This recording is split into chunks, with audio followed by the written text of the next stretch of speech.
than ever. Government policy does not support youth in this country. So if you say you have any idea, one day, one way or the other. The conversations are louder than imagined. The expectations are greater. The demand for quality blueprints needed to make informed decisions is constantly being reviewed. You can't start hiding under party or anything. We are leaders that are entrusted by our people. Come and speak on their behalf. The Situation Room on 98.3 Milan FM provides the platform where all of your demands are met. Issue-based conversations about politics, policies, leadership and governance in Nigeria and around the world. Join us every Mondays through Fridays from 4 p.m. to 5 p.m. as we engage and interact towards setting the agenda for proper accountability and public engagements. The Situation Room is here. We welcome the roommates.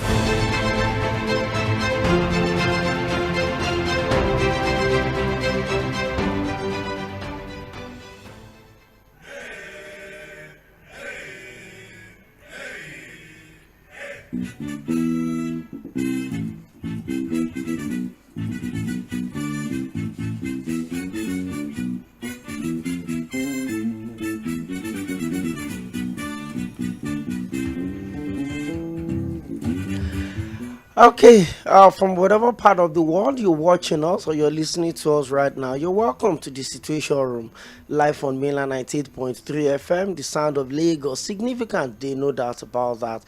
Today is the 10th day of the 10th month of year 2023. So I want no break, just around the world, but we'll certainly focus more of our attention on what is going on in the Middle East between Israel and Palestine, specifically around the Gaza Strip. All of the issue between Israel and Hamas that have occupied the strip since 2006.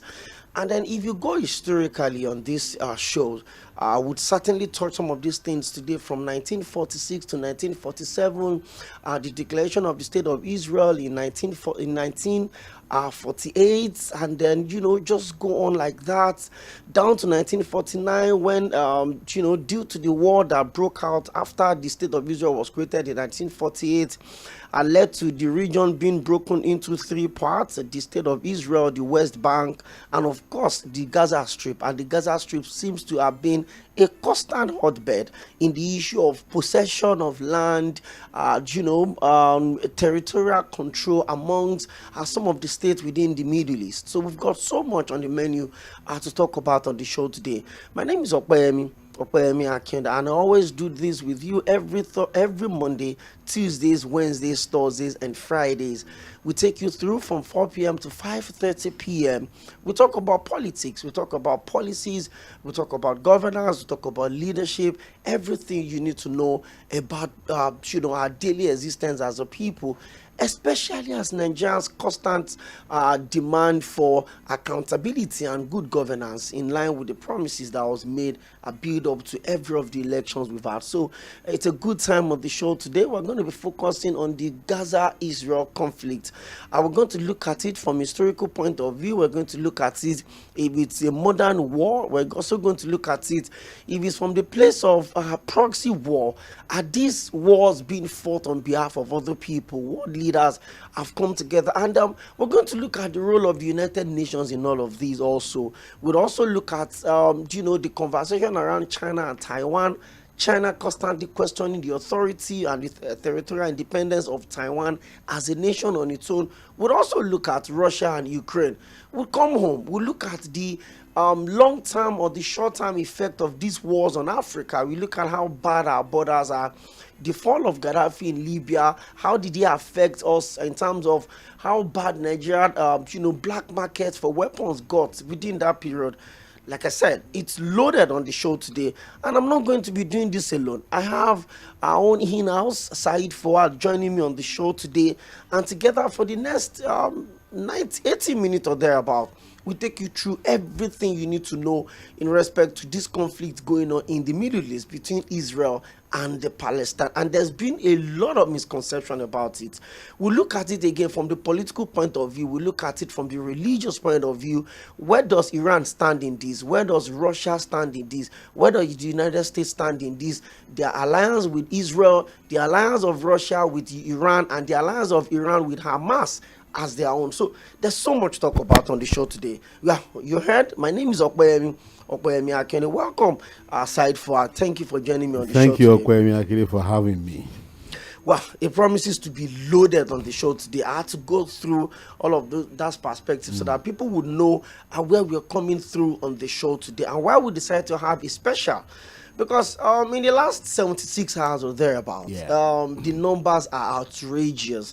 All through since Saturday, I've gotten stuck with TV. You know, we'll also look at media imperialism in all of this. We'll talk about that. We look at the bias. If you're watching from CNN, you probably get a different perspective to the conversation. Watching from Al Jazeera is a different. If you're following from Al Jazeera, you get to hear a different perspective about it as well. We'll also look at media imperialism in all of this. But let's go straight up into this conversation. There's been talk about this war being a proxy war. You look at the relationship between Russia and Iran, the support for Iran by Russia had never been hidden. America had also consistently reiterated the fact that our strongest ally in the Middle East remains the state of Israel. In fact, immediately the attack happened on Saturday. By the evening of Saturday, President Joe Biden released a statement to say that the United States are solidly behind the state of Israel. There's no conversation about ceasefire. There's no conversation about reaching an agreement or raising the white flag. SAHEED FUHAD, how did we get to this point? Let's look at it from the historical point of view. I first want to clear the idea of this conflict being a proxy war. I think it's not really a proxy war, but it's a war where you simply say your enemy is my enemy, your friend is my friend. A proxy war is a war that's being fought on your behalf. But on this scale, I think what we have is a situation where you decide to pitch tents based on your own personal interests. Who do you support now?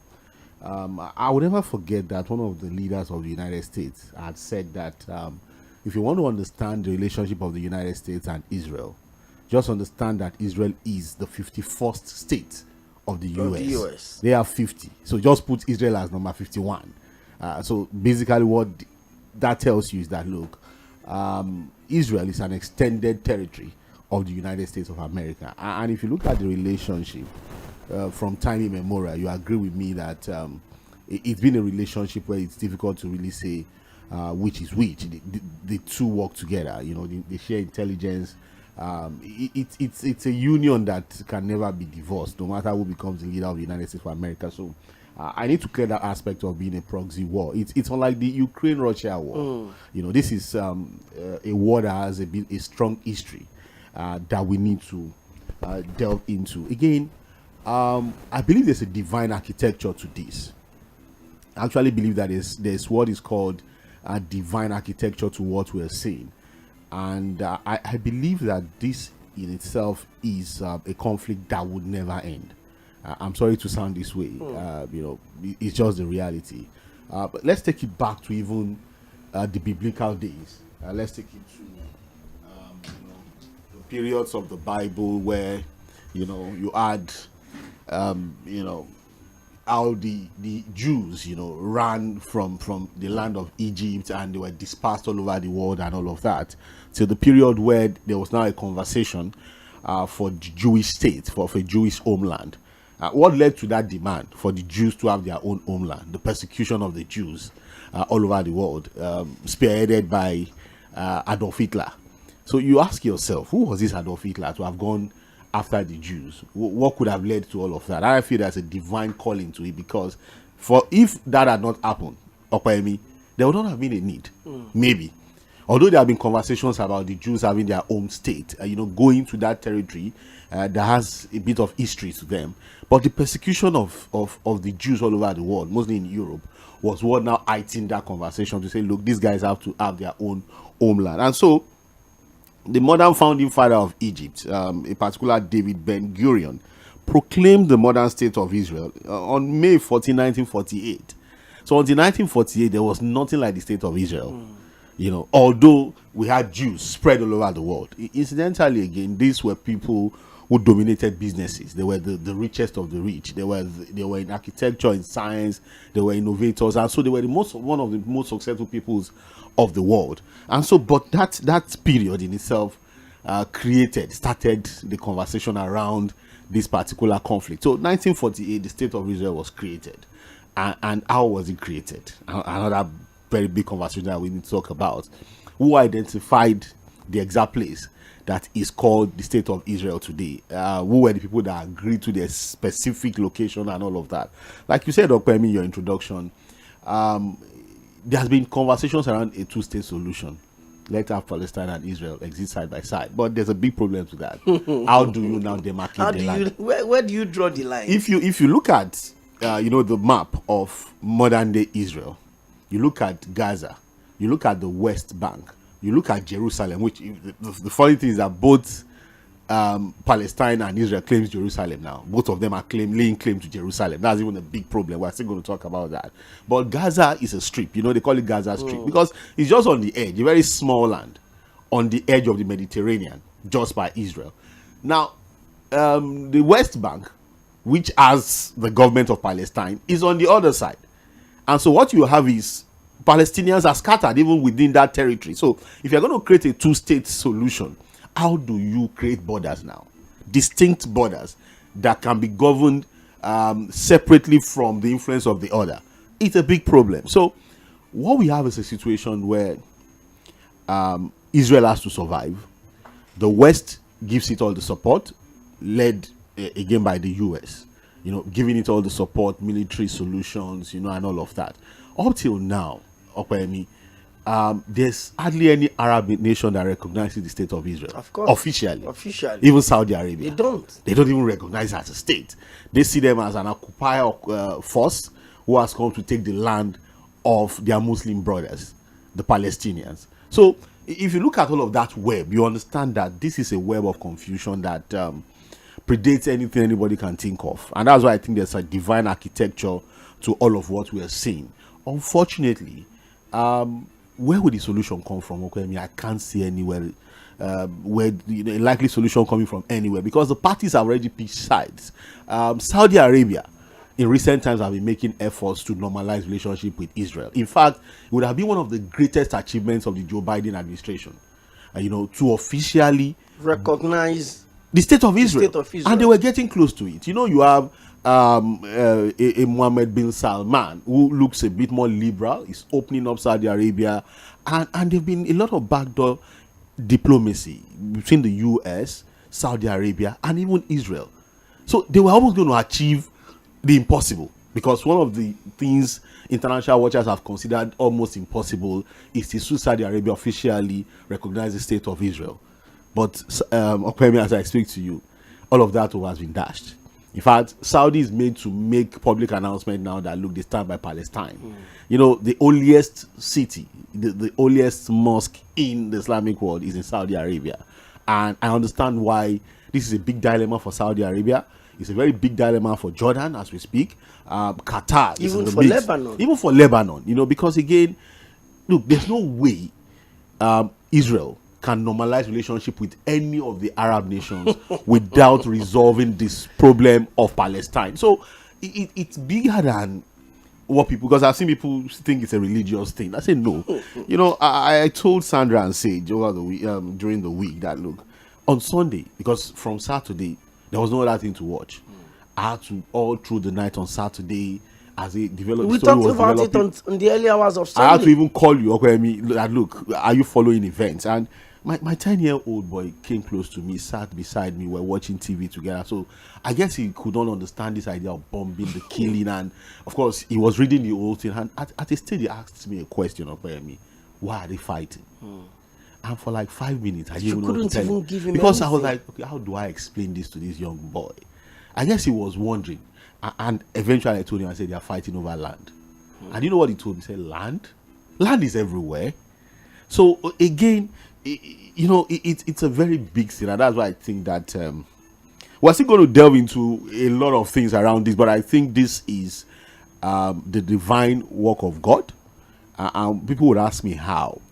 If you look at it, the journey from Egypt, leaving Egypt, being scattered all over the world, even if you go to the Abrahamic time, you know, and all of that, and how the Jews were able to spread all over the world, the persecution of Jews too, OPEYEMI, Adolf Hitler, the intention to wipe out, the anti-Semitic sentiment and all of that eventually led to this conversation of creating the state of Israel. You understand what I mean? You understand that there's something. And for me, OPEYEMI, this is one conflict that may eventually not get any resolution. It's going to expand. I'm not saying this is going to escalate beyond that region, but going forward, I think it's going to bring in a whole lot of other things, because as it is, I don't see a way out.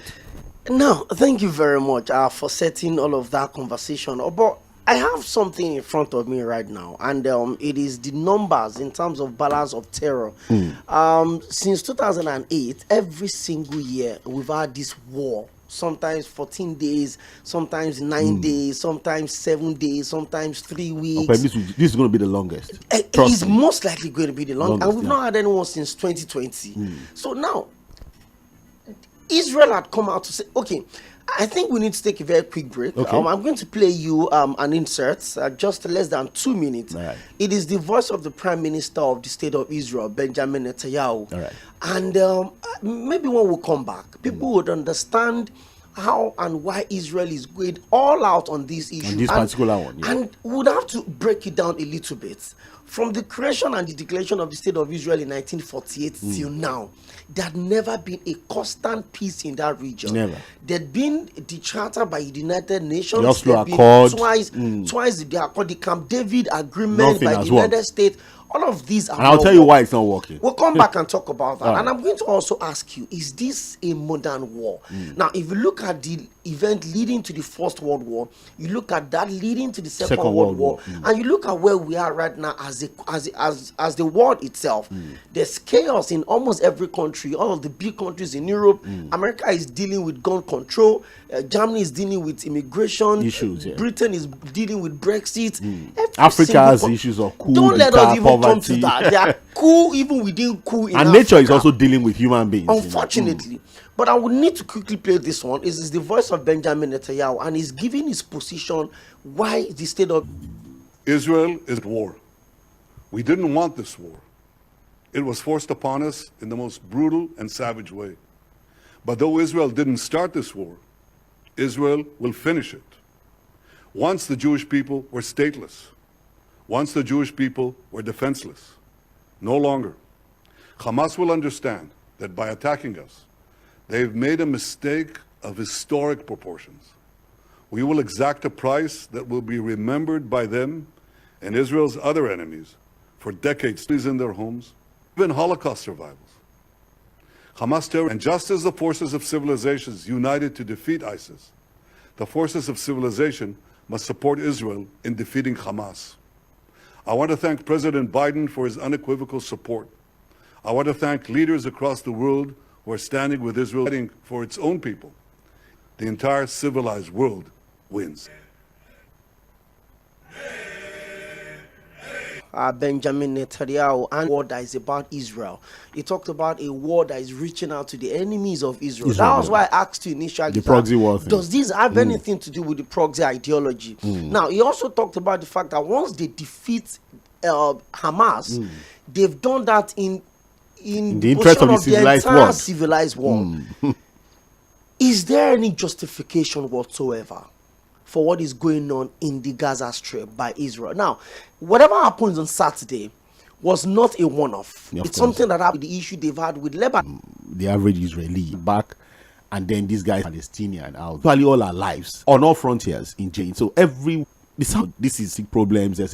He's had a lot of troubles. There have been corruption issues around him. There have been a lot of probe around him. There are issues of legislative and judicial reform. So he has a lot of trouble back home, and now this has come. If you listen to the IDF spokespersons, they have about 10 of them that have been speaking to the media.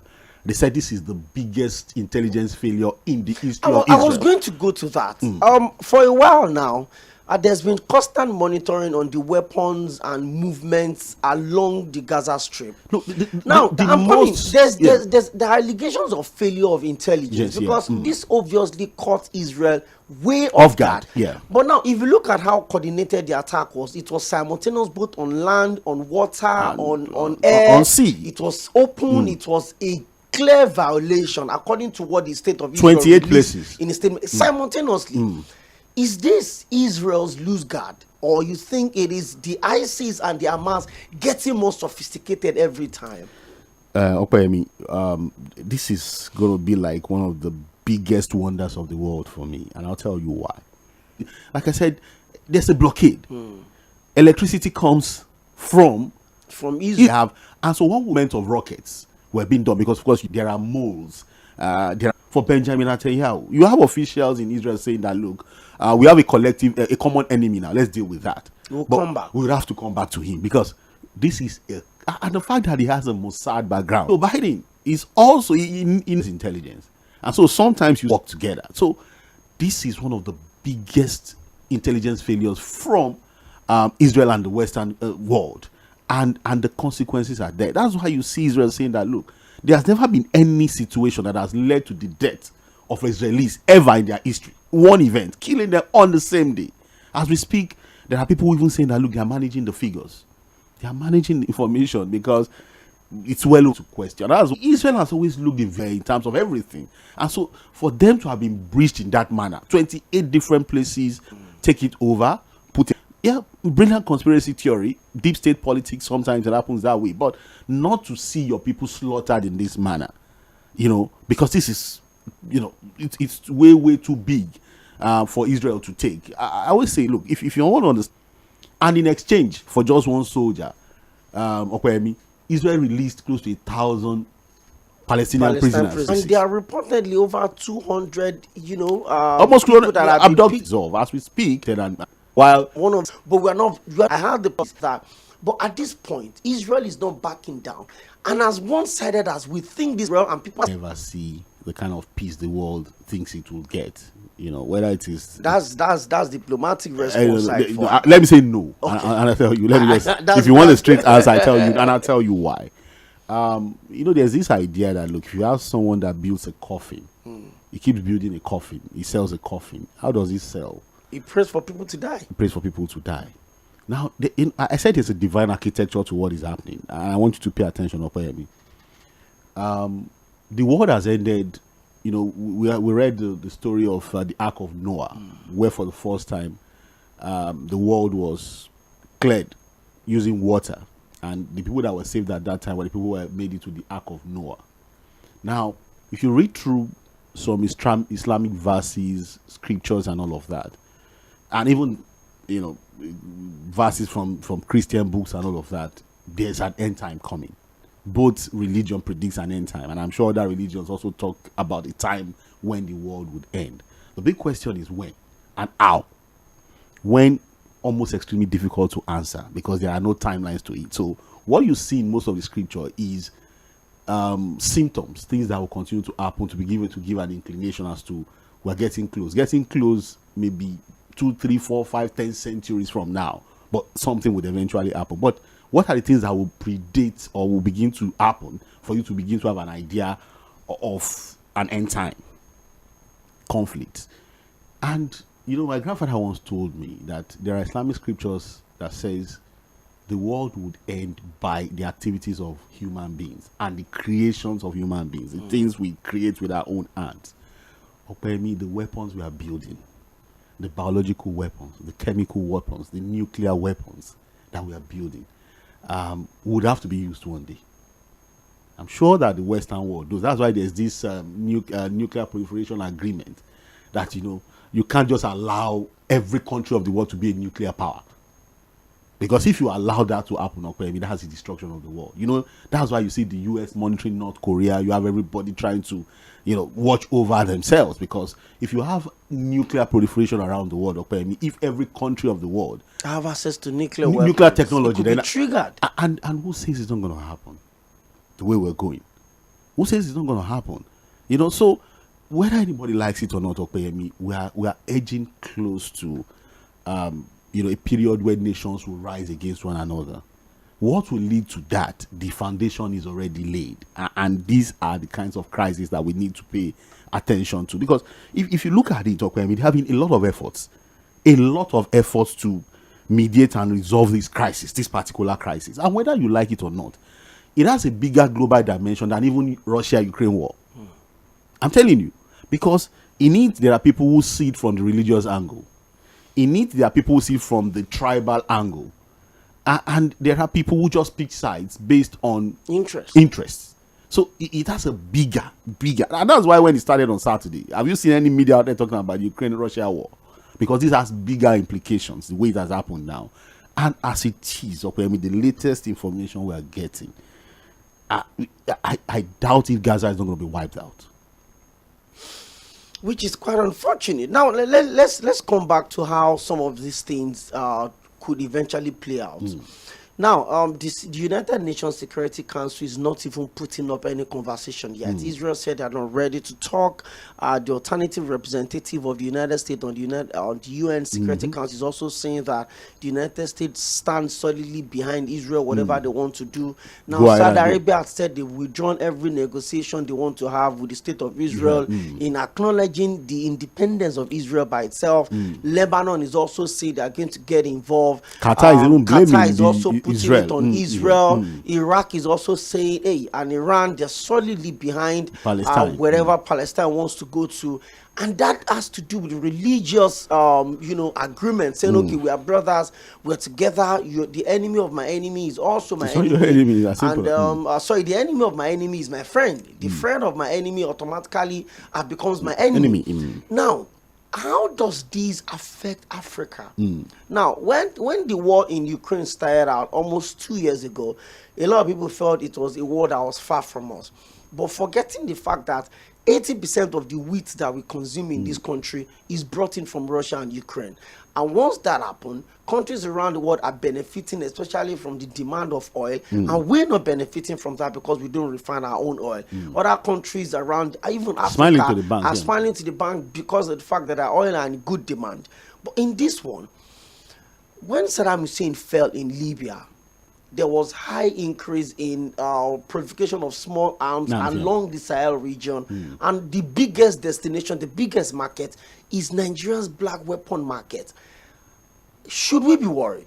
No, we should be worried. And I think Africa generally has to be worried. Unfortunately, this is a continent with the weakest form of economy. Because beyond even the economy, if this would have a religious attachment to it, coloration to it, we are dealing with extremism. How can we manage this to the point that, hey, there were reports that some people protested in Abuja yesterday against what is happening between Israel and Palestine? I fear an escalation, OPEYEMI. Honestly, I fear an escalation. And again, for people who are tying this too much to religious sentiments, it's difficult not to. It's difficult. Again, if you look at the religious distribution in Israel, the Jews are 73.6%. The Jews are not Christians. I think a lot of people don't know. people should get us straight. So the religious distribution shows that the Jews are 73.6% in Israel. The Muslims, there are Israeli Muslims, Israeli Arabs, and they are 18.1%, almost 20% of the population in Israel are Muslims. And then Christian population, to shock those that don't understand, are just a meager 1.9%. And people feel because it's Israel, it's the holy land. So the Christian population in Israel are just 1.9%, and then you have other religions just about 6%. So, but again, like you said, it's difficult to not want to tie religious sentiments to this crisis. My fear is this, OPEYEMI. Africa would be just there for anybody to trample on. If you understand what I'm saying, people will take advantage of Africa. Because nobody's paying attention now.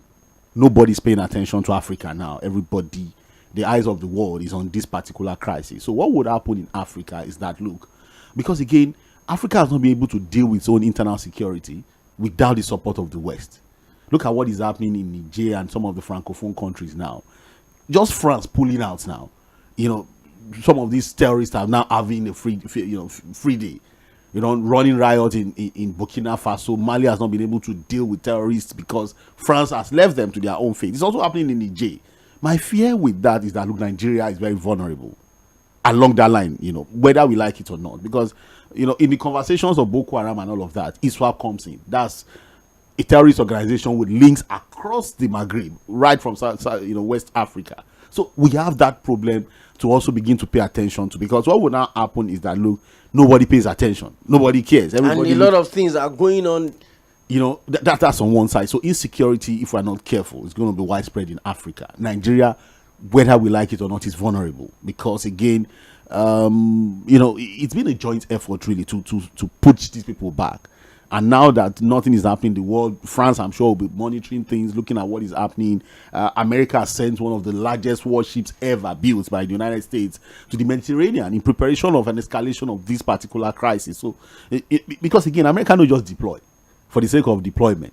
There must be intel for them to have deployed. It's called Gerald Ford. Yeah, what the Secretary of State said was that to prevent any other countries that have intentions of attacking Israel. That's what I'm saying. Under the guise of this war. Look, Israel is surrounded by enemies on all fronts, and so the best thing to do is to say, look, you people should be careful. Don't try it, because as we speak, there's an eye on Lebanon, the Hezbollah guys. Remember that there's always been that constant war code. That one is always on there. The border issues. And even on Saturday, as the Gaza thing was happening, Lebanon were also doing something into Israel. Now, whether we like it or not, Yemen, the Hezbollah guys are still operating in Yemen too, and they also have an eye on this particular conflict. We don't know how big this is. We may be thinking it's Gaza, or it's just Gaza, but it could be bigger, and that's why the US is not taking chances.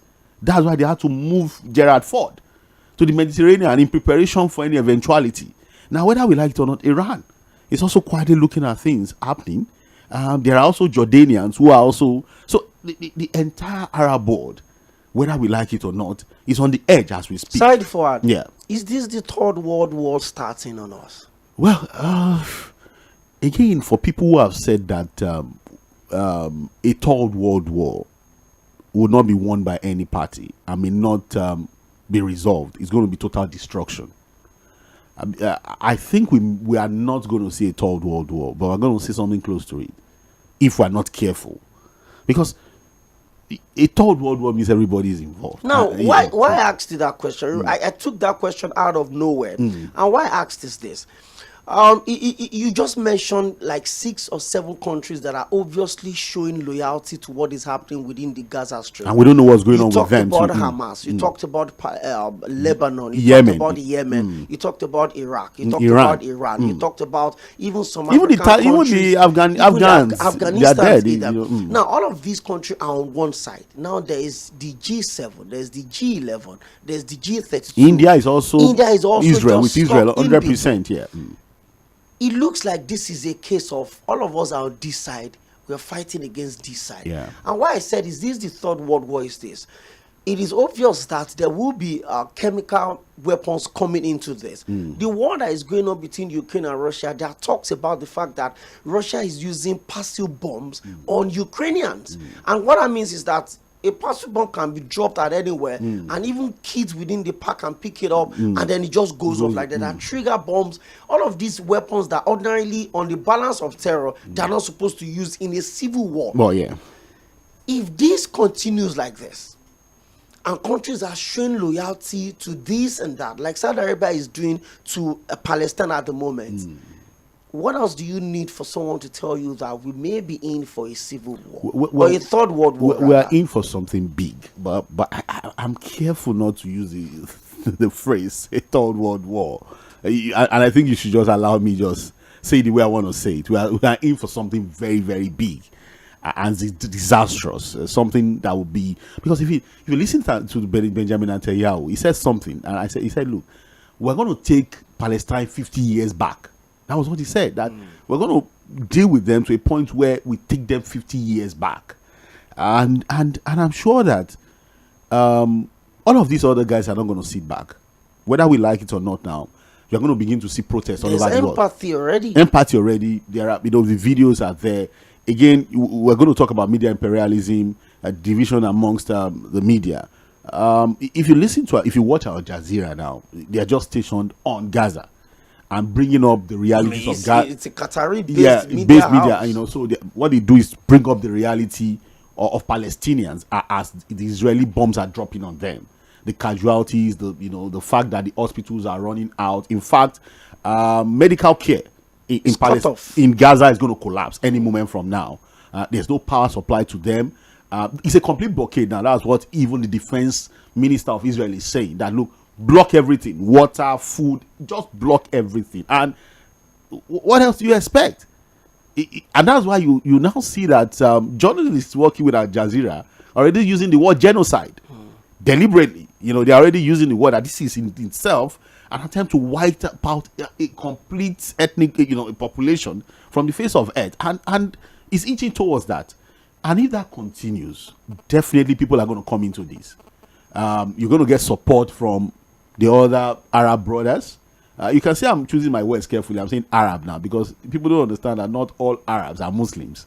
There are Christian Arabs and all of that, but of course a larger population are Muslim. But there are Arab brothers who are going to see these Palestinians and think, look, we need to come into it. I think we might see an escalation, something very big. And whether we like it or not, Israel already has all of the support. The solidarity is there. The entire West is for them. Germany has spoken. France is with them. Even India. Whether we like it or not, the state of Pakistan has also is supporting Palestine. Israel, Pakistan are just frenemies who once in a while also gauge themselves. Their relationship is very, very beneficial. Very. So tomorrow Wala can start today. Everything is fine. So it's a very big one, and like I said, I see this as a problem that's emanated from what I call divine architecture. Is designed to happen.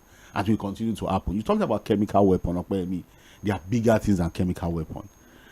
God forbid, nations get frustrated to the point where they go back to their arsenal and bring weapons. Look, there are intels that will tell you that the United States have weapons that can flatten the entire world. I'm telling you, there are intelligence reports. If you read deep state analysis of the kinds of weapons some of these nations have, that look, they already have weapons that can actually wipe everybody out on like a mat. We are getting close to this, getting to a point, or how fast we are going to. For in most cases, taking their side, depending on where your loyalty is. If you really want to get details, numbers, figures, on ground, you certainly have to focus on one side of the media. Then if you want to get the entire attention of the world and what the world is saying, how the world is expected to view it, you listen to this side of it. But in all of this, it looks like there's a modern conversation of imperialism that we're back to. How significant is the role of the media in escalating and de-escalating? They just set up Al Jazeera. It wasn't because they had money. There's an agenda. There was an agenda to balance the narrative. Because they felt that, look, the stories of the Middle East cannot be told effectively by the Western media. They needed a balance. So the Middle East needed to tell their own stories using their own media, and they wanted something that can stand toe to toe, shoulder to shoulder with the Western media. And so they created Al Jazeera. And you agree with me, if you're going to get exclusive stories, documentaries, real story from the Middle East or even in Africa, you just have to look at Al Jazeera because they have what it takes. ISIS would never speak to any Western media, but they can talk to Al Jazeera. They openly talk to them. And all of that, so it's understandable. And of course, the Western media has its own agenda too. There's a neo-colonialism agenda, there's imperialism agenda, and all of that, and they sell it. You understand? If you listen to CNN, it's been very one-sided. All you just get are just the figures. In fact, I think deliberately, CNN has not been showing casualties. They have not really been showing images of destroyed buildings in Gaza. They have not been showing the hospitals. They have not been showing the rescue effort. All you keep seeing from CNN at this time are just images from Israel, parts of Israel, while Al Jazeera has focused itself on showing images from Gaza. So we understand that, look, the media does not exist in isolation. Countries of the world, if different influences, create these media outlets, and they are there to set different agendas. So it's only people who don't understand, the functionalities of media that will say, the media is supposed to be neutral. Yeah, to a great extent, you might find some level of neutrality, but a lot of times, media existence are based on different agenda, and that's what we're seeing in this case. And I'm worried because the reach at which the media, spread its tentacle in the last few years now, with development, with access to information, technology, now from the comfort of your phone, you can actually read or watch everything. There's citizen journalism too, aided by technology. And that one is even the most how do I put it now? That one comes with the biggest worry because citizen journalism these days is not filtered. It's not it's just direct. Whatever you have backed up by your opinion or by your sentiment, and it's easy. You just put you it can out distort there. it easily too. Hopefully, all of that will sort itself out. Well, it's been a very engaging conversation on the program today. We'll still come back and talk about in whose interest is all of this. If SAHEED FUHAD is saying that people should not attach too much religious sentiment into this, it's going to be difficult for somebody like me or somebody out there that thinks that, once they say Israel is Christianity, once they say Palestine is Islamic, Muslims, and the story is totally different. Well, before we allow the calls to start coming in, they've been coming in, before I start picking them, I'm going to ask you again, if at the end of the day, there is a call for truce, on whose demands? Now, we could say there was an attack on Saturday, but that was a trigger. That was an immediate cause. There's a remote cause, which obviously have to do with, you've taken over our land. We no longer have an identity. We're no longer existing. Even as little as the Gaza Strip you've given us, you've taken everything away from us. We can't go out. We can't develop. Our culture is being distorted. If the United Nations is going to come into this, on whose numbers, on whose dictates? Because Israel is going all out. Hamas is not backing, even though that we know that there's no balance of terror in terms of weapons, in terms of technology. No balance at all. There's no balance whatsoever. So if there's going to be a truce, who is most likely going to call it? And at this point, what role should the United Nations do in de-escalating this war? Okay, this is at the desk of the United States. You see, people talk about United Nations and say, look, what makes up United Nations? It's the United States. It's the United States. 40% of the membership and funding. Easy, so they call the shots. And on this, I think they can de-escalate this particular conflict if they want to. But unfortunately, they must first show that initial solidarity. Like I told you, there are reports that, look, some back-end conversations are going on with some other nations that have influences over Hamas. When this thing happened on Saturday, the first statement from the White House was that, look, Iran was part of this. Later it was adjusted to say, we're not sure if this was Iran, doing this thing. So, and again, I told a number of friends that, look, the US will be talking to Iran now. There are people who tell you that, look, the international diplomacy is not mosaic. You can talk to your enemy if it is needed. Recently there was an exchange of prisoner between US and Iran. And billions of dollars, $6 billion, and was given back to Iran. For people who think that these people don't talk, if they can read that kind of agreement and give them that kind of money, so I'm sure by now somebody is talking to Iran. Hey, talk to your brothers. Nothing must happen to our people who are being held hostage. And now, how silly is this conversation around having human shield? I mean, not trying to sound one-sided now or taking sides, but you went into the war or you triggered this whole activity. You should know that for every action there's going to be a counter or a reaction from the other side. But then you are open fire, coordinated simultaneously, and while you were doing that, you also holding hostage from Israel as human shield. No, I think what justification is that for it? I think the Hamas strategy going into this conflict was that, look, we do this, take enough Israelis that we can take as human shield, so that will deter Israel from going all out. Because on Hamas us. is saying that, if Israel don't stop this bombings, or if they don't warn before they bomb, they will start killing the human shield. But again, this is the time for Benjamin Netanyahu to show some strength, and the IDF, because we can even continue to talk about Benjamin Netanyahu. What of the IDF, the Israel Defense Force? Because constitutionally they have power on their own they to can carry out anything. Defend that territory. There's war. And they are seeing failure staring them in the face, because this is complete failure. So, and this is the time to show some strength, and that's what they are doing for now. But I think that, maybe in the next 2, 3, 4 days, when things, because again, what you now have is that, look, Israel is saying that they've now been able to secure their border. Now they've mobilized enough. about 300,000 reserves have been mobilized now. So what we're expecting to see is now ground operation into Gaza, which is going to be very, very difficult. I'm sure as the bombing is going on, the Hamas militants are also rearranging themselves, expecting an onslaught, from the Israeli forces. A ground operation is going to happen, whether anybody likes it or not. I also see that some of these hostages would have to die, unfortunately, because there's no way there will be collateral damage if there's a ground operation into Gaza. It would have to happen, because again, what Benjamin Netanyahu and the Israeli guys are saying is that, look, once and for all, we need to solve the problem of Gaza. Solving it may mean that, look, we need to move Hamas out completely. We've been monitoring them from afar. Now we need to go in and determine what goes on within that territory. And the way you just painted it right now, SAHEED FUHAD, it sounded to me like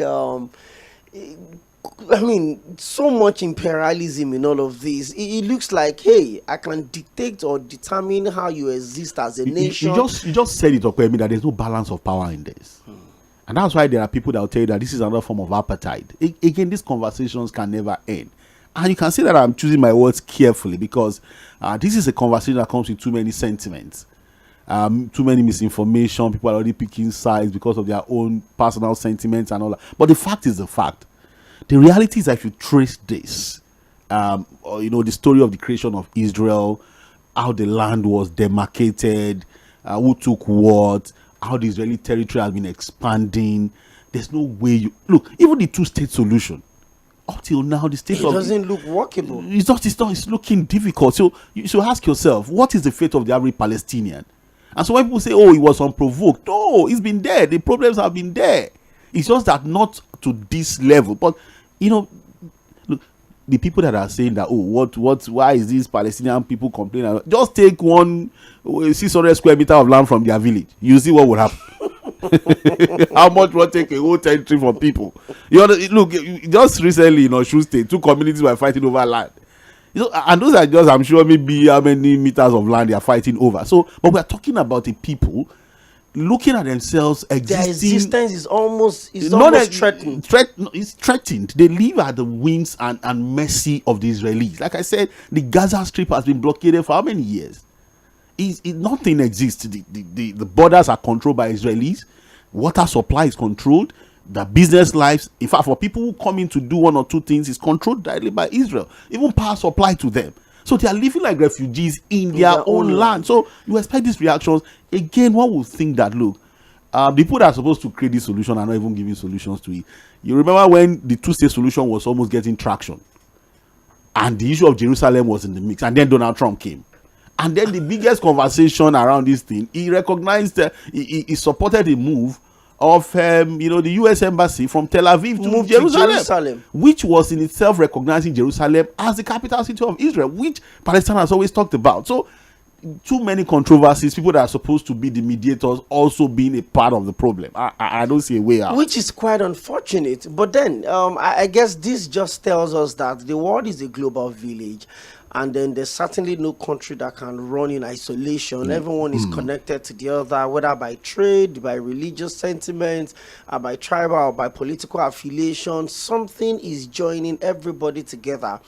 Unfortunately, I hope, just like SAHEED FUHAD said, that the intelligence gathering community in Nigeria is paying attention to 1 or 2 things. We read that there was some form of protest yesterday in Abuja by some religious group agitating for Israel to stop the attack on Palestine, and we'll probably just have to be very careful how we handle all of these things. And that was why I would decide to focus on these today on the show, so that we can clear some misconceptions, we can remove some minds in respect to how all of these things is going on.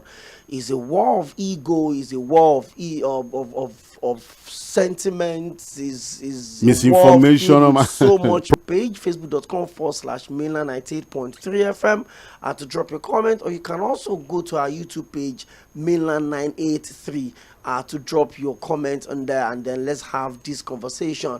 It's been a very interesting and really thought-provoking engagement with SAHEED FUHAD. We're looking at, we're giving comprehensive and educative analysis on what is going on in the Middle East between Israel and Hamas. Well, there's been constant issue in respect to, oh, this one gets what, this one gets this. You can join the conversation now, 09136000410. How this war affect Africa and Nigeria in the short and the long run? That's exactly my own worry. Because at the end of the day, you find out that small arms, and just like my guest, Prof, said yesterday, that the reaction of this will go beyond small arms. That you will see rockets, proliferation you of arms, see huge arms moving into the Sahel region, and ultimately Nigeria becomes the biggest black market have a very space porous border for them to operate. To the Maghreb, so join us, 09136000410. You can also send your text messages to 091 3600-0430, 0430 for messages, 0410 for calls. Let's talk. Hello, good evening. Good evening, OPEYEMI. Good to have you join us on the show today. Well, good evening, no. Good evening. Yes, my name is Ambrose. You see, during the course of your discussion, I think you asked a question whether this is the third world war. Let the third world war come, sir. So everybody, all these people who are cheating us, let everything kuku dabaru. I'm telling you the truth, because the you know, I'm still going towards that direction. The oppression is too much, you know. But having said that, Israel themselves, I am a Christian, I know what I'm saying. Where exactly is their promised land? Is there not the promised land that God promised them? And then when you look at all of these things that are happening, you just see human beings getting more sophisticated every day, building weapons that they want to use to destroy themselves. It's not just in weaponry alone. Yeah, you talk about technology in almost everything, you know. It is human beings that will use their hand to destroy themselves. When you look at the way we are going, you look at ego, you look at Russia, you look at North Korea, you look at America, you look at all of this, and then you also look at the Israelites themselves. Recently, somebody went to pilgrimage and they couldn't go to Israel. They ended up in Jordan to do the pilgrimage there. So all of these things now, you know, God has created man and there is so much ego in man. But in all of this, whether you are black, whether you are white, whether you are Arab, whether you are this, whether you are that, we all have one blood flowing in us. It's either you have AA or AS or CD or CS or SS, and it is either you have all of this O positive and all of that. Then you now begin to ask yourself, what exactly do we want to derive? Thank you, Pastor Ambrose. Yes, like you said, if you look at what is it called now, the Israelis, they don't have much Christians. So I think all of this, you know, if Thank you very much, Pastor Ambrose. Chijoke is texting, and he said, "Okpa, you mentioned Israel, Palestine. You mentioned Russia, Ukraine, China, Taiwan. You didn't mention Nigeria, Biafra, Cameroon, and Bazonia. All of them are asking for freedom. People should be allowed to decide where they want to belong, since the United Nations Charter isn't against it. The idea of holding people down against their own wish should stop. Not only does it amount to bloodshed, it brings about hardship, delayed development, and extended enmity even after the war." Thank you very much, Chijoke. We are talking about humanity here, Chijoke. And we need to respect that, absolutely. Okay, let's pick more calls. Hello, good evening. Hello. Hello, good evening. Good evening, Mr. Fuad. Good evening, sir. Your name and where you're calling from? My name is Comrade Yoroko from Ejigo. You're welcome. Well done, sir. This is my contribution to this contribution. I want to tell a Nigerian something, that the war in Nigeria is more than an international war. Honestly, they are fighting now for the war in Israel. After the fight, they may benefit because the war has already started, and the war that has started must have end. But here in Nigeria, we are keeping silent, and it's causing us internal injury. Honestly, President Bola Tinubu is using his own cancer to be nursing Nigeria health, which cause us injury by Ngelale, the spokesperson. It can cause kasala. Okay. Or what is happening in Nigeria now? Let's just stick to the conversation. I kind of have a feeling that it will get to this point. To get to the Kasala point. We have a very, very long message from Odun from Mero, but I'll just take the last paragraph of the message. It's really long, but they said, after all of the things you stated, he said, however, all this while Israel was building its own territory, Palestine was busy forming Gaza into a terrorist state by some political jihadists called Hamas. Meanwhile, in spite of the fact that the Arabs reject the two-state solution, Israel still give Gaza light, food, and some other amenities until last weekend, where they struck Israel by sending over 200 rockets on Israel, killing about 400 people. So people that are saying, oh, Israel is not being diplomatic, where is the logic in here? You see, I would just say that the Arab doesn't want to hear anything Israel at all. And why is that? Okay, Odun from Mero, thank you very much. Hello, good evening. Okay, 0913-600-0410. Hello, good evening. Hello. Your name and where are you calling from? My name is Uncle Tony. I'm calling from Songwater. Uncle Tony from Songwater, quickly. Yeah, good evening, Ope and Fuad. Good evening, sir. Yeah, concerning this Israel-Palestinian war, what I want to say is that if you want peace, I think the problem is this Hamas. Israel have issue with this Hamas, and the Hamas is connected to Iran. And Iran is the number one enemy of Israel. Iran have been saying that they don't want Israel to exist in that region. But if not Hamas, I don't think Israel have issue with the Palestinians. This issue would have been solved when there was a two-state settlement. Israel would agree, but the Arab nation said no, they don't want. So, but for now, for me, I think that the Hamas, what they did, you enter peace with this kind of destruction. It was very bad. It's bad. I know that Israel have not been fair because of the way they touching their settlement, but for now, I think that Israel want to retaliate what the Hamas have done. And you don't forget, American nationals also are involved. Those who die, including the British. So, but with this as it is now, I think that for us to get the peace, America should appeal to Israel so that it should stop. So Thank you. Let there be peace in that. Thank you very much. Steve from Ijanikin is also texting. You said you're on your way to join your Israel brothers to cleanse their own version of Boko Haram. You people should keep record of all of the twisted tongue stories that they are telling here and there, so that I would hear from you when I come back from the war of justice. Okay, Steve from Ijanikin. Let me talk to Prince Wise. Hello, Prince Wise. Please turn down the volume of your radio set. Yes, I'm with you. You see, Mr. Fuad, He's listening to you. God bless all of you. As it is now, in fact, the matter is beyond both Israel and Palestine. The matter should be tackled by United Nations. As it is now, they cause this problem. They cause the problem. Why am I saying this? Since in 1948, where you create state of Israel, why can't they create the same thing for Palestine to have their own independence? Now, it has happened now.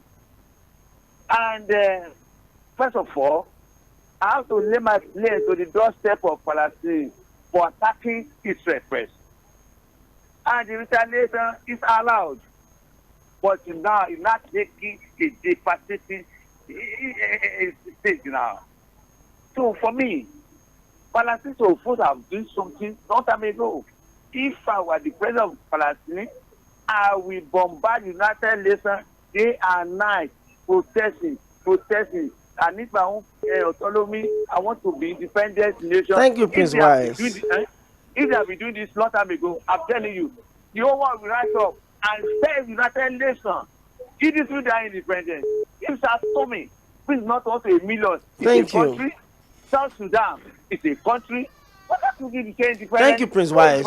Thank you. Is it enough? Let me say one more, please. Finally, United Nations being backed by America, and I'm telling you categorically, the 50% of problem we are facing in the world today is because of America. Because they support the United Nations to commit this to supporting them not to do that. Prince Wise, let me talk to other people. Okay, you go on, my dear. Thank you very much. What's going on? I thank you very much. Adam P from Igondo, Lagos. I got a message. I would read that. Let me pick this call. Hello, good evening. Hello, good evening. Your name and where are you calling from? Thank you very much. My name is Peter. I am calling from Shady currently. Okay, Mr. Peter, you're welcome. Thank you very much.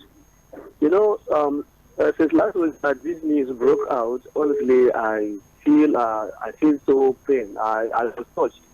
In fact, if there's any way that Israel can make Hamas in history in 200 years to come, I advise them to do so, because you cannot stand up and go in violence against somebody and that person should fold his hand and be watching you. If there's any means to make Hamas in history in 200 years to come, they should go ahead and do that.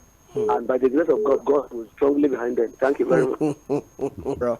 And Israel would always win. I support the war. Let the war end. From Igondo says, please tell your second not to be sentimental. Israel has been in existence for long, and they're only fighting back because they were struck by the Gaza rocket. It is better for the war to end because we're not living in Nigeria. We're only I don't know why everybody wants the war to end. Why I say so is because of the dogmatic and nepotic government. Thank you. My name is Dan P. from Igondo. Hello, good evening. Hi, OPEYEMI. Your name and where you calling from? Calm down. This is Moses from Isolon. Moses, you're welcome. Moses. If only Hamas know a bit of history, what happened to Japan and the Allies after the attacking Pearl Harbor in 1941, they would never have done what they did on Saturday. I think it's about time. I mean, I can almost say categorically that Hamas is going to history. They are going to be destroyed this time around. I've listened to that full tape of Benjamin Netanyahu, and nothing will stop Israel. I'm not for Israel. If there's a nation I don't like, and I don't believe all this biblical constitution. I'm a Christian, but I don't believe in all these things. Those sentiments are just too, touch for me. I don't believe in them. But one thing is certain, this provocation will not go down well at all with Hamas. They may likely become history after now. Check what happened to Israelis in 1993 when I think the Entebbe in Uganda. One thing Israel will take is this: confront me military-wise, face me military-wise. But if you have dropped my vulnerable civilians, then you see our wrath. What Hamas on Saturday, they will, in fact, maybe as I said, they are going into becoming insurrection. Because I know for sure that with this, the Third World War, I told you yesterday, will never happen. It's really so simple. The first two world wars, many of the world countries there were colonies. How many people today? We have so many sovereigns. So who is going to tell who to come to war? Virtually everyone today, he has one problem or the other to solve. So one world war, third world war is just not going to happen. Thank you. But this, as I said, they signal the hand of Hamas. Good day. Thank you very much, Mr. Peter. I really don't pray so. I mean, we're not going to be here. Again, to analyze issues that comes with so much sentiment, you understand that people would maybe want to misunderstand you. The reality is that, look, the most difficult group of people to fight are the people fighting a war of conscience. And, for Hamas to have done this, they knew this was going to come. That's the problem people are missing. They never went into this not knowing that there were going to be consequences. And, if you follow history, if you understand history and you follow it dispassionately and without sentiments and emotions, you understand that, look, they are not going to be winners in this, eventually. Which is quite unfortunate. I mean, why would you fight a battle where you know you are not winners? It's just destruction. Hello? Hello, good evening. Yeah. Your name and where are you calling from? After Badamosti from Surulere. You're welcome. Yeah, thank you very much. Yes. Hamas, they've done what they've done. But my belief is that for a solution to that place. Oh. Okay, Pastor Banamosi, you need to try and call us back for the people to take to the street talking about it. Okay, thank you very much, Dio from Fagba. I got your message. Yeah, Paul, there's something people said about end time. I want to digress a bit. You see, true end time is coming. If people are talking of war, what of man marrying man, woman marrying woman? That's a mental war. The war is coming from all fronts. Many people don't understand what is happening in this world. Though. God is angry with the world. Though. Because when I begin to look at this problem, it's biblical. The promised land, this, that. Is it not the children of Abraham that are still fighting? Is it not the children of them? Are they not children of Abraham? What is going on? The war, what we are seeing is beyond what we think. This war will not go, because you remember it's a Caribbean. If anybody Israeli want to make peace, they will kill him. If anybody from the Palestinian side want to make peace, they will kill him. So it's forever war, because it's biblical. Nobody can stop it. Israelis will keep fighting, but nobody will defeat them. That's what we had in the Bible. Thank you very much. Well, he said it well. That's why I said there's a divine architecture to this event. Let me read some messages. Carol from a cartoon says, you should know now that the gentility of a man is not to be mistaken for stupidity. Now the Palestinians have taken more than they can give.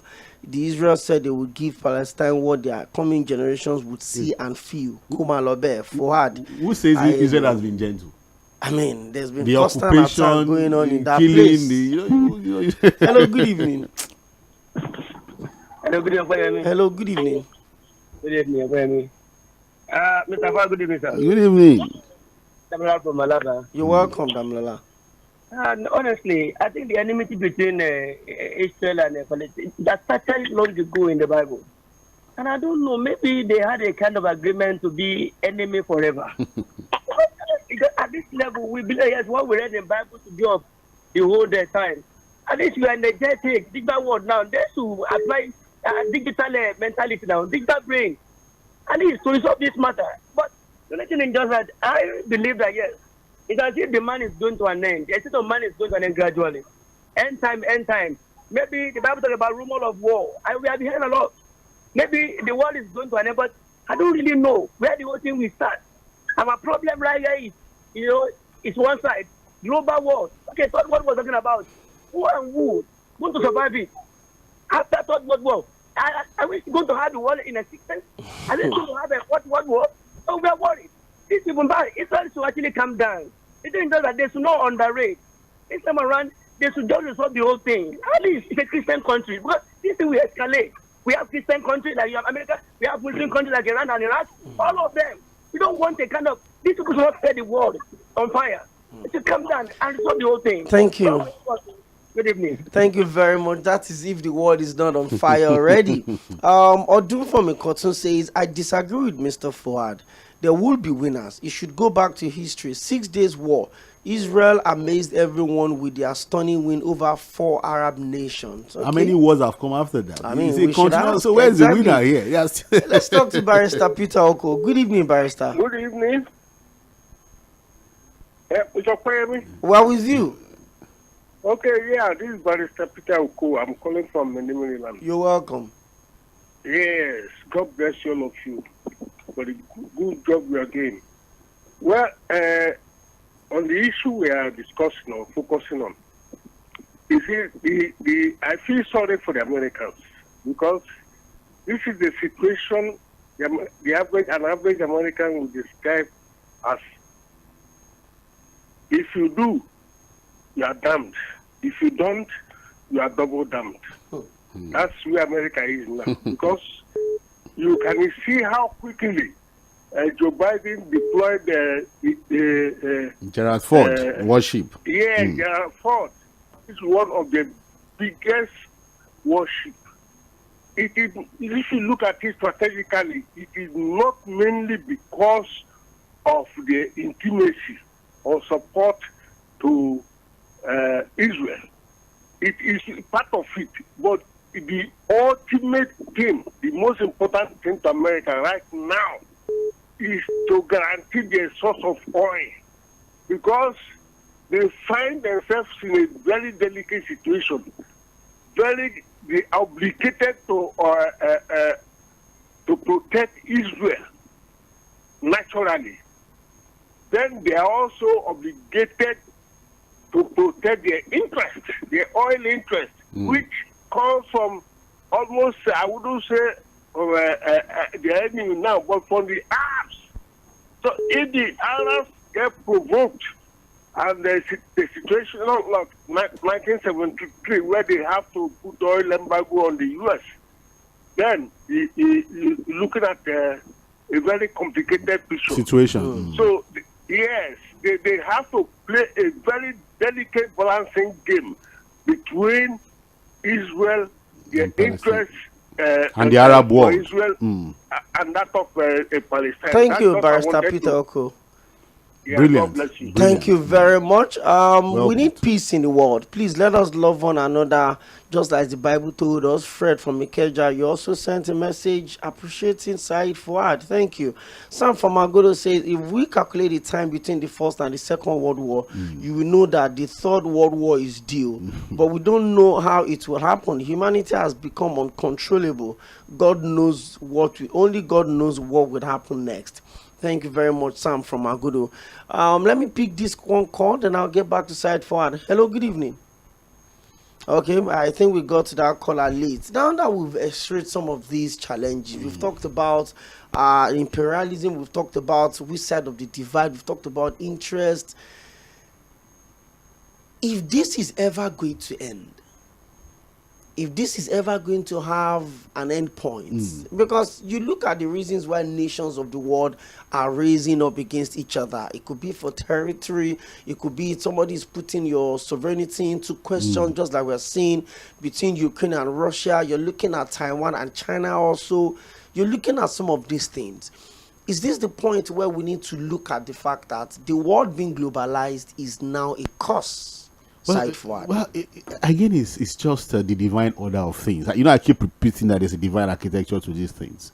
If there are already biblical, scriptural prediction that the world would end, there are events that must lead to it. You guys keep repeating. No. Look, when we talk about the world ending, there are no timelines to it, no clear timelines to it. But the order of events show clearly that, look, there's trouble ahead. It might not be this, it might be the 10th, 20th, the 20th, 40th generation to come, but something is going to happen. Because, Obi was saying something about even strange things happening, strange things happening in the world. We are talking about wars and all of that. And I just feel that this particular conflict has brought too many dimensions into it. And look, any analyst will tell you that this is one of the most delicate or difficult issues to analyze because of the sentiments attached to it. And that's why I had to be very, very careful the choice of words I brought into this conversation. OPEYEMI, I'm sorry, I don't see an end to all of this. And when I said that this is not a war for anybody to win, look, you can have a temporary victory, but if it doesn't endure, what then happens? There have been countries who have risen against Israel. Yes, they've been defeated. But the fact is that has peace endured in the land of Israel? No. And would it ever endure? With the realities on ground, it's a no. Okay, and one more call before we call it on the show. Hello, good evening. Hello. Hello, good evening. Is that Milan FM? Yes, you're live on Milan 98.3 FM. Okay, good evening. Good evening, sir. Yeah, you have been talking about the biblical aspect. Your name and where you're calling from? Yeah, I'm Peter. I'm calling from Iju Shaga. There is a connotation, the hand of God is upon it, because Israel is the architect of what is happening to her now. Because when God brought them out of Israel, He told them, this is the land that I give unto you. Do not allow the people that you meet in the land, don't mingle with them. If you mingle with them, I will not drive them, and they shall be a thorn in your flesh. Until Israel return fully to God, acknowledge the Son that He has sent, they will never end. This war will never end. it would be difficult for this war to end. I remember in the Bible, I think in the book of Ezekiel or something like that, there was a portion where God punished the children, sent the children of Israel into captivity because they align with another nation. The alignment or the support that other nations are giving to Israel, God is a jealous God. You don't joke with him. But now things have changed. Exactly. We want to going to that. With logic. We want to use logic and analyze things. Thank you. Thank you very much. Thank you God very bless much. you. And that will be the last caller I'll pick on the show today. This one says, is that time Israel start behaving like the chosen one by adopting a non-violent reaction as taught by Jesus Christ and demonstrated by Gandhi? Okay, this one also says, my name is Femi from Ikorodu. The United States have the biggest interest and they would continue to support Israel because they used to buy weapons from Israel. Okay. Aside for that, there's something we talked about, which is a failure of intelligence in all of this. And I think there was a time I had Dr. Miwazi Dandara joined us in the situation, and he also talks about how important intelligence gathering is for either in war situation or to continue to maintain peace. What message have we learned in all of this as a country, Nigeria? Well, I think the lessons we've learned is that, look, going forward, we need to build intelligence. As intelligence is not foolproof, it can fail, just the way it has failed Israel on this occasion. But I think there's no way you protect your territory. There's no way you guarantee security without investing seriously on intelligence. I keep saying it. Security in the modern era has gone beyond buying AK-47 and putting it in the hand of men and putting them in the back of a vehicle to run around the streets. It's about intelligence gathering. And beyond all of that, it's about also working on technology, investing on technology. Look at what has been happening. Israel has not put a foot on Gaza.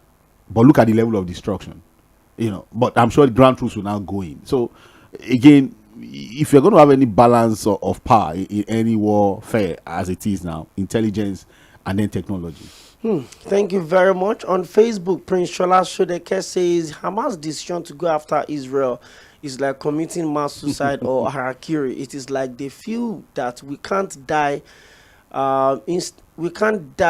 Instead of living an eventful and miserable life. Okay, why can't we die instead of living an eventful and miserable life? Okay, thank you very much, Lashodeke on Facebook. Well, this is about the size of the package on the show today. The message is very clear. The world is a global village, and then nothing is far from anyone. You think, oh, this is happening in Ukraine, it doesn't concern me in Nigeria. Oh, this is happening in Gaza, it does not concern me in Nigeria.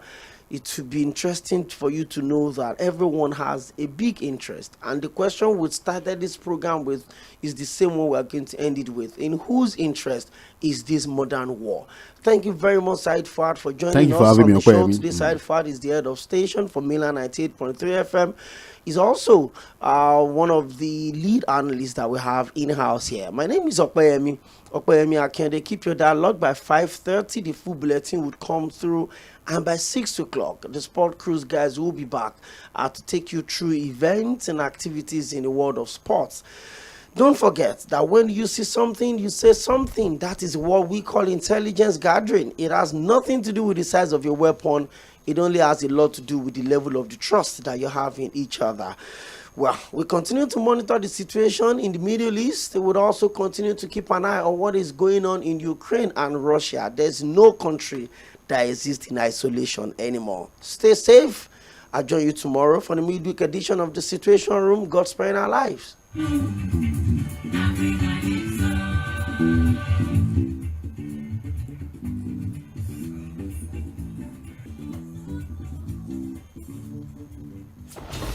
listening to Mainland 98.3 FM.